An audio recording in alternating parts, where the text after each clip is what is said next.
তীব্র গরমে বিপর্যস্ত ভারতের উত্তর, পূর্ব এবং মধ্যাঞ্চল। সেখানে তাপমাত্রা পারদ ছুঁয়েছে 48 ডিগ্রি সেলসিয়াস। শুরুতে তীব্র তাপপ্রবাহ 22 মে পর্যন্ত স্থায়ী হতে পারে এমন পূর্বাভাস থাকলেও বাড়ানো হয়েছে মেয়াদ।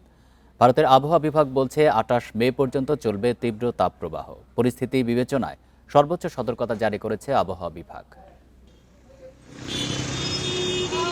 বছরের এপ্রিল ও মে মাস দক্ষিণ পূর্ব এশিয়ার দেশগুলোর জন্য উষ্ণতম সময়। তবে বিশেষজ্ঞরা বলছেন সুপার এল নিনোর প্রভাবে চলতি বছর তাপমাত্রা পরিস্থিতি ক্রমেই অসহনীয় রূপ নিচ্ছে। তাপপ্রবাহে পুড়ছে ভারত। শনিবার ভারতের সর্বোচ্চ তাপমাত্রা রেকর্ড হয় উত্তরপ্রদেশে। সেখানে তাপমাত্রা পৌঁছে যায় 48 ডিগ্রি সেলসিয়াসে। দিল্লিতেও তাপমাত্রা 44 থেকে 47 ডিগ্রি সেলসিয়াসে পৌঁছেছে। তীব্র গরমে দেখা দিয়েছে পানির তীব্র সংকট। গরম ও পানির সংকটে দিল্লির সঞ্চয় লেকে মারা গেছে শতাধিক মাছ। শুধু দিল্লি বা উত্তরপ্রদেশই নয়, গরমে পুড়ছে পাঞ্জাব, হরিয়ানা, উত্তরাখণ্ড, মধ্যপ্রদেশ, ছত্তিশগড়, উপকূলীয় অন্ধ্রপ্রদেশ, বিহার, ঝাড়খণ্ড, ওড়িশা, তেলেঙ্গানা, রাজস্থান সহ বিস্তীর্ণ অঞ্চল। সাধারণত দিনের তুলনায় রাতের তাপমাত্রা কিছু কম থাকে, তবে এবার দেখা দিয়েছে ভিন্ন চিত্র।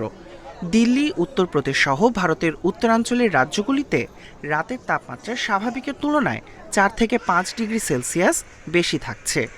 দিল্লিতে রাতের সর্বনিম্ন তাপমাত্রা 31 ডিগ্রির আশেপাশে ঘুরছে, যা স্বাভাবিকের তুলনায় অনেকটাই বেশি। এতে দুর্ভোগ বাড়ছে নিম্ন আয়ের মানুষদের।